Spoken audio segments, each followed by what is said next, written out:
Sang Sabda telah menjadi manusia dan tinggal di antara kita. Para sahabat Sabda Hidup yang terkasih, berjumpa kembali bersama saya, Frater Jimmy, dalam permenungan hari ini. Permenungan kita diambil dari Injil Lukas bab 13 ayat 10 sampai ayat yang ke-17. Mari kita mempersiapkan hati dan pikiran kita untuk mendengarkan dan merenungkan Sabda Tuhan. Dalam nama Bapa dan Putra dan Roh Kudus. Amin. Semoga Tuhan beserta kita sekarang dan selama-lamanya. Inilah Injil suci menurut Lukas. Dimuliakanlah Tuhan.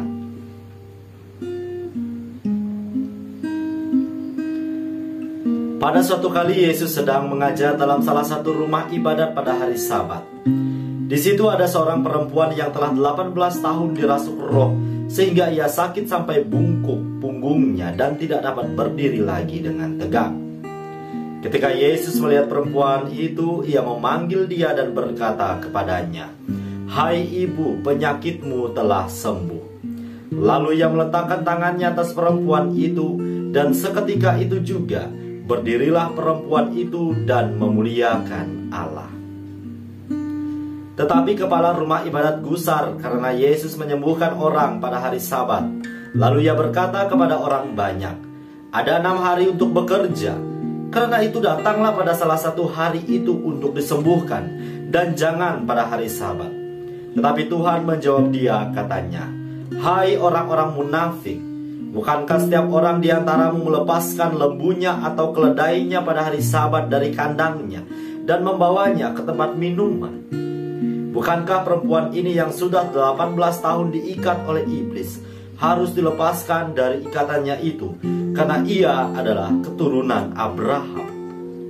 Dan waktu ia berkata demikian, semua lawannya merasa malu, dan semua orang banyak bersuka cita karena segala perkara mulia yang telah dilakukannya. Demikianlah sabda Tuhan. Terpujilah Kristus. Para sahabat Sabda Hidup yang terkasih, dimanapun Anda berada, salam sehat dan sukacita untuk kita semua.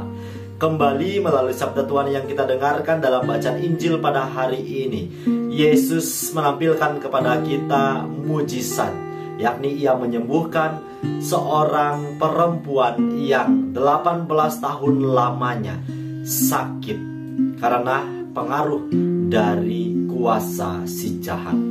Bayangkan, menderita selama 18 tahun, bukan waktu yang sebentar. Selama 18 tahun tentu hari-hari hidupnya ia lalui dalam keadaan yang susah.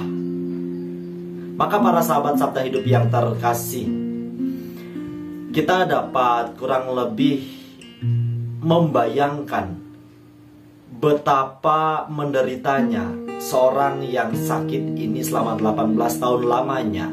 Mungkin di sana mulai ada yang namanya kehilangan harapan, merasa putus asa. Hari-hari hidupnya tidak lagi begitu cerah, bahagia ia jalani.